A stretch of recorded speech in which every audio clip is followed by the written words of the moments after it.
એક ગામમાં એક પ્રખ્યાત તીરંદાજ હતો. લોકોએ વખાણ કર્યા.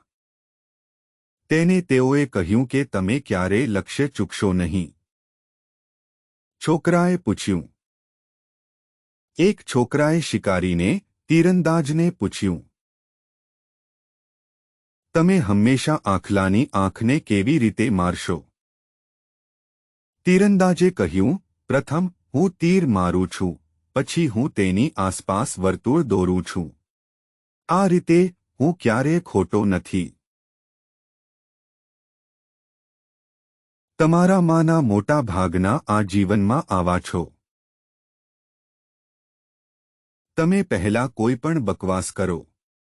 પાછળથી તેની આસપાસ થોડી ફિલસૂફી દોરો. તે બધા છે. પણ વિપરીત છે. તેમણે ફક્ત એક જ લક્ષ્ય રાખ્યું હતું. અને દરેક ક્રિયા સભાનપણે તે લક્ષ્ય સાથે જોડાયેલી હતી. આ જ કારણ છે કે એક અત્યંત કાર્ય પણ તેને સીધો લઈ ગયું.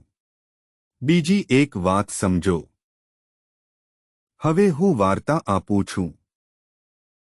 તમારી ચેતના ગુમાવવી નહીં, તેની સાથે ગૂંચવણ ન કરો. તમે કહી શકો છો, ઓહ, જ્યારે હું કહું છું કે હું છું. અને મને લાગે છે કે મારી પાસે તે ભક્તિ નથી, તે પ્રકારની. શું હું તે ધનુર્ધારીએ જે કહ્યું તે જ નથી કરી રહ્યો? તીર મૂકવું પછી વર્તુળ મૂકવું, મારું પોતાનું દર્શન. ના. ધ્યાનથી સાંભળો. જ્યારે તમે સભાન સર્વોપરિતા જાહેર કરો છો, ત્યારે હું પરમ શિવ છું. જ્યારે તમારું મન કહે છે, ઓહ, તમે એટલા સમર્પિત નથી. તમારી પાસે શિવ માટે આંખ કાઢીને આપવાની ભક્તિ નથી. તમે તમારી જાતને પરમ શિવ કેવી રીતે કહી શકો? તમારી પાસે તે પ્રકારનો પ્રેમ નથી. કોઈ બહાનું ન બનાવો. કોઈ તત્વજ્ઞાન ન રચો.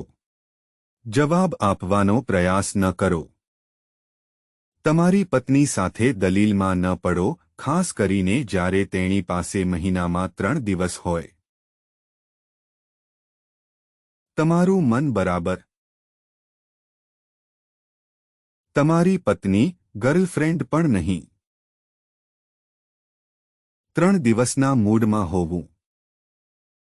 એટલું જ નહીં, કોઈકે તેને કોઈ દવા આપી દીધી છે, અને તે દવા પી લીધી છે.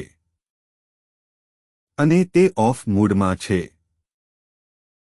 તે ભાવમાં, જો તમે તેમની સાથે દલીલ કરો, તો શું થશે? તમે જાણો છો. તે બરાબર.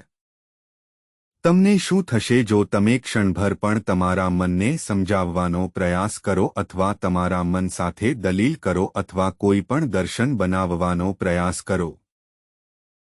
તમારા મનમાં